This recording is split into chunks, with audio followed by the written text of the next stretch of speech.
కీలకమైనవి ఎక్కువ సమయం లేదు కాబట్టి పొద్దున్నుంచి తిరుగుతూనే ఉన్నాం.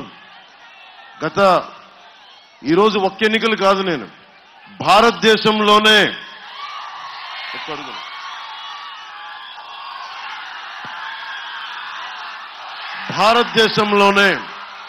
అందరూ కొంచెం ఇట్లా రండి, ఎక్కువ మంది కనిపించారు.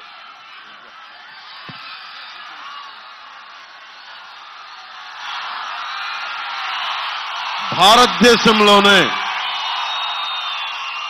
ఏ ఒక్కరూ కూడా ఒక పార్టీని ప్రారంభించి దశాబ్దం ఎమ్మెల్యేలు లేకుండా, ప్రజలు మన్ననలు పొంది, డబ్బు లేకుండా, ఏ మాత్రం రాజకీయంగా మనకి చట్టసభలో స్థానం లేకపోయినా మీ గుండెల్లో పెట్టుకున్నారు. కాబట్టి జనసేన ఈరోజు అందరికీ, ఒకరికి కాదు 5 కోట్ల మంది ఆంధ్రులకి, ఎక్కడ తెలుగువాడుంటే తెలంగాణ కాదు కర్ణాటక ఎక్కడున్నా సరే జనసేన 7 మనకి సిద్ధాంతాలని గుండెల్లో పెట్టుకున్నారు. సాక్షాత్తు మనకి భారతీయ జనతా పార్టీ అధ్యక్షులు, జాతీయ అధ్యక్షులు జేపీ నడ్డా గారు చాలా గర్వంగా జనసేన కండువా వేసుకుని చాలా చెప్పారు, ఇది నేను మీ పార్టీకి అంత మర్యాదిస్తున్నానని. దేనికి మర్యాదిస్తున్నాం?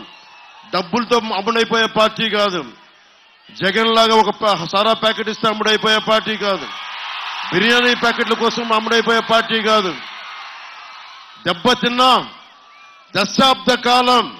దశాబ్దం ఎవ్వరు కూడా పార్టీని నడపలేకపోయారు. ఇది పవన్ కళ్యాణ్ గొప్పతనం కాదు.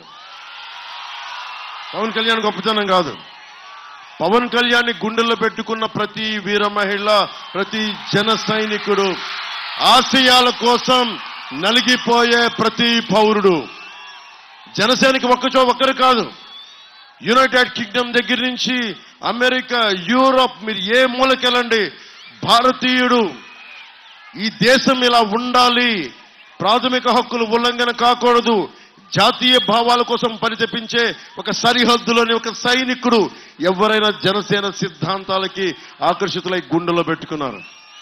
నేను ఎప్పుడు గొంతెత్తినా